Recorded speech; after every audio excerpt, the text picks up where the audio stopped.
Olá, bom dia. Rafael Bizinha, estrategista Santander Private Banking, hoje 17 de abril. Os mercados lá fora, nessa sexta-feira, estão subindo agora pela manhã.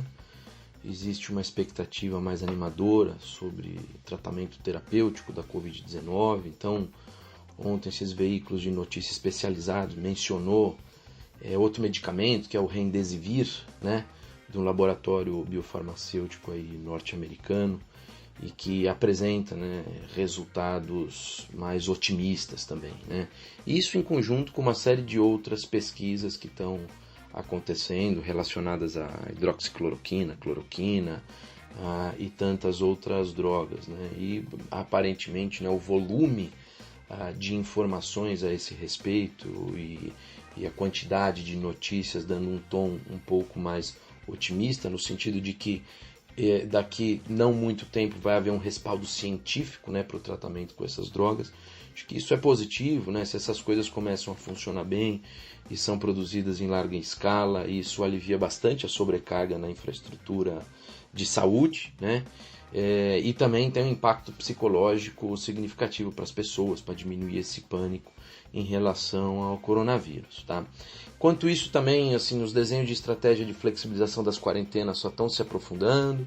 Ontem o Trump emitiu essas linhas gerais que servem como guia para a abertura dos negócios, mas é óbvio que quem tem o poder final a respeito são mais os governadores e os prefeitos.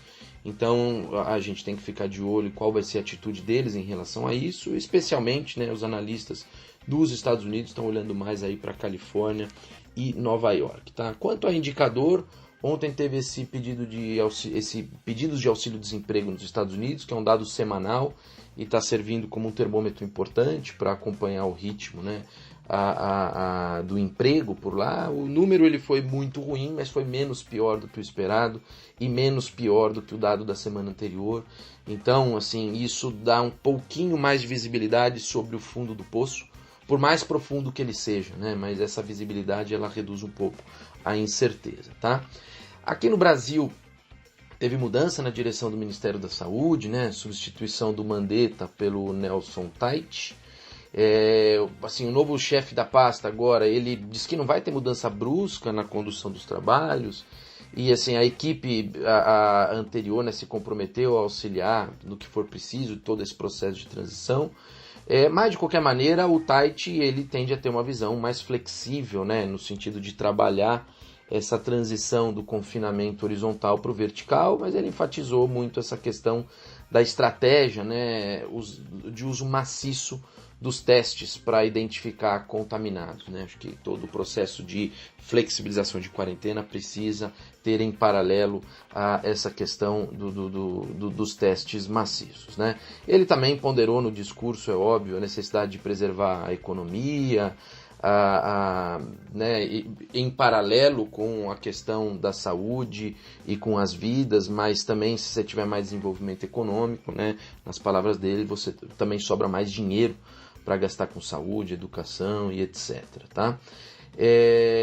No país, inclusive nas regiões do sul, a gente já está observando algumas decisões no sentido de começar a retomar atividades da indústria, mas de maneira bem mais vagarosa, em alguma medida o comércio também. É óbvio, para esse processo de transição é muito importante regionalmente observar a quantidade de infectados, a tendência dos novos casos, olhar a infraestrutura hospitalar da região, densidade populacional e as características demográficas, óbvio, para ver a proporção de idosos e tudo mais. E tudo isso tem que ser acompanhado também de mudanças comportamentais, como o uso de máscara e todas as práticas de asepsia. No contexto político, fiscal, esse projeto de socorro aos estados pela União, ele ainda é objeto de muito ruído. O Senado quer alterar o texto para se tornar a casa propositora, mas usando parte do conteúdo aprovado pela Câmara. Então, tem muita preocupação em relação à quantidade de dinheiro que vai ser disponibilizada para os entes regionais, porque isso vai comprometer muito o endividamento público. Então esse impasse ele ainda não foi resolvido, mas provavelmente aí nos próximos dias essa questão deve chegar a algum tipo de conclusão. Eu fico por aqui, bom dia a todos.